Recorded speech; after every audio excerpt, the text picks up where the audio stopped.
Сәлем достар, сіздер Тілеуімбет Ашынардың арнасындасыздар.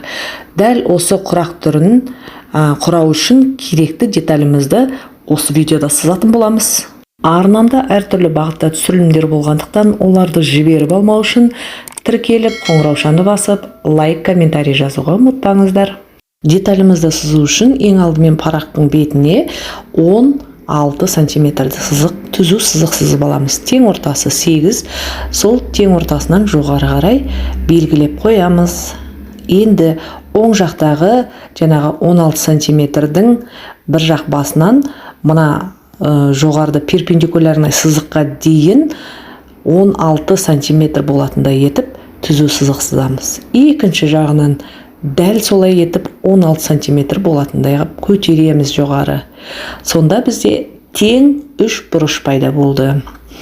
Үш бұрыштың үш жағы да 16 сантиметрден. Үш бұрыштың табандары әрқайсысы 16 сантиметрден. Сол 16-ның тең ортасы 8 сантиметрді белгілеп аламыз да бұрышына қарай сызып, осы үш бұрыштың центрін табатын боламыз. Мінекей екінші жақтың 8 сантиметр белгілеп, мына оң жақтағы бұрышқа қарай тең ортасынан белгілеу арқылы центрін табамыз. Мінекей осы центрдан әр табанға параллельді сызықтар сызу арқылы жаңағы айтып отырған фигурамыз шығаратын боламыз, деталімізді. Мінекей мен сол жақтағы табанға параллельді сызық сызамын центрынан төмен қарай. Енді келесі табанына параллельді сызық сызатын боламын. Мінекей наған параллельді центрдан жоғары қарай көтердім. Енді бізге үшіншіне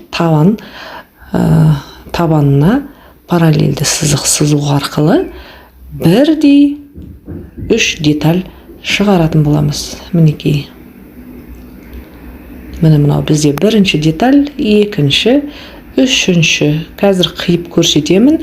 Үшеуі тең болу керек.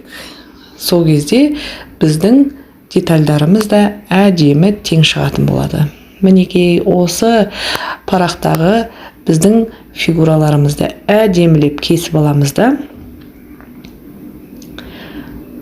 Дәл осы детальмен өте көп жұмыс жасайтын боламыз. Сондықтан қандай да бір картон қағазды алып, сол қағаздың үстіне қаттырақ болатындай қылып, жапсырып, қиып дайындап аламыз. Ол үшін аяқ киімнің коробкасы ма, тағы да бір қатты картонды алып, дайындап алыңыз. Мінекей әдемілеп осы сызық бойына кесіп шығамыз. Бірінші деталіміз. Мынау бізде екінші, қолымдағысы үшінші. Үшеуін бір-біріне біріктірсеңіз, тең үш бірдей деталь шықты. Дәл осының қалай қойсаңыздар да, осы үш бұрыш бірдей шығу керек. Осы үш детальді қалай қойсаңыз да, тура осындай әдемі үш бұрыш құралу керек. Дәл осы деталімізді қатты картон қағазға клейлеп, әдемілеп қиып алатын боламыз. Достар, барлығы түсінікті болды деген ойдамын. Өз ойларыңызбен комментарийді бөлісіп, достарыңызбен бөлісіп, лайк басып, комментарий жазуға ұмытпаңыздар. Назарларыңызға көп рахмет. Келесі видеода кездескенше.